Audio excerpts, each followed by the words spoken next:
الحمد لله وكفى وسلام على عباده الذين اصطفى أما بعد فأعوذ بالله من الشيطان الرجيم بسم الله الرحمن الرحيم كل نفس ذائقة الموت صدق الله العظیم۔ بزرگان محترم اور عزیز میرے بھائیوں، اللہ تعالیٰ قرآن کریم میں ارشاد فرماتے ہیں کل نفس ذائقۃ الموت، کہ ہر نفس کو موت کا مزہ چکھنا ہے، ہر نفس پر موت یقیناً آنی ہے، قیامت کا وقوع ہونا یقینی ہے، قیامت کے دن حساب و کتاب ہوگا، قیامت کا دن جزا کا دن ہوگا۔ کچھ لوگوں کو آگ میں داخل کیا جائے گا تو کچھ لوگوں کو جنت میں داخل کیا جائے گا۔ جو آگ سے بچ گئے اور جنت میں داخل ہو گئے تو میرے بھائیوں وہی کامیاب ہوں گے۔ دنیا حقیر ہے، کیونکہ دنیا کی زندگی ایک دھوکے کا سامان ہے۔ جب انسان کو یہ یقین ہو جائے کہ موت آنی ہے اور اس جہاں سے دوسرے جہاں میں جانا ہے، دوسرے جہاں میں منتقل ہونا ہے اور وہاں اچھے برے میں تمیز ہو جائے گی، نیک جو لوگ ہوں گے اس کے اچھے اعمال کی اچھی جزا حاصل ہوگی اور برے کو اس کے برے اعمال کی سزا ملے گی، تو انسان ضرور نیکیوں کو حاصل کرے گا، نیکیوں کی تلاش میں پھرے گا، نیکیوں کو اختیار کرے گا اور برائیوں سے بچنے میں وہ کوشاں رہے گا، وہ برائیوں سے دور بھاگے گا۔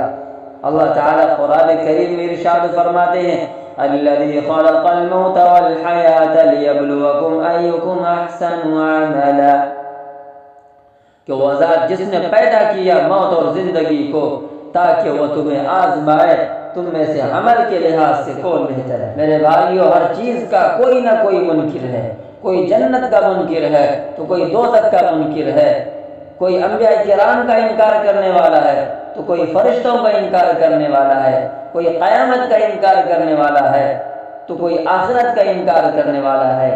غرض کہ اللہ تعالیٰ کے وجود کا بھی کچھ لوگ انکار کرنے والا ہے، لیکن صرف ایک ایسی چیز ہے کہ جس کا انکار کرنے والا کوئی نہیں ہے۔ مسلمان اس کو مانتے ہیں کہ موت یقیناً آنی ہے، تو یہود و نصارہ بھی اس کے قائل ہیں، مشرکین بھی اس کے قائل ہیں کہ موت ایک اٹل چیز ہے، موت آنی ہے۔ اللہ تعالیٰ قرآن کریم میں ارشاد فرماتے ہیں قُلْ إِنَّ الْمَوْتَ الَّذِي تَفِرُّونَ مِنْهُ فَإِنَّهُ مُلَاقِيكُمْ،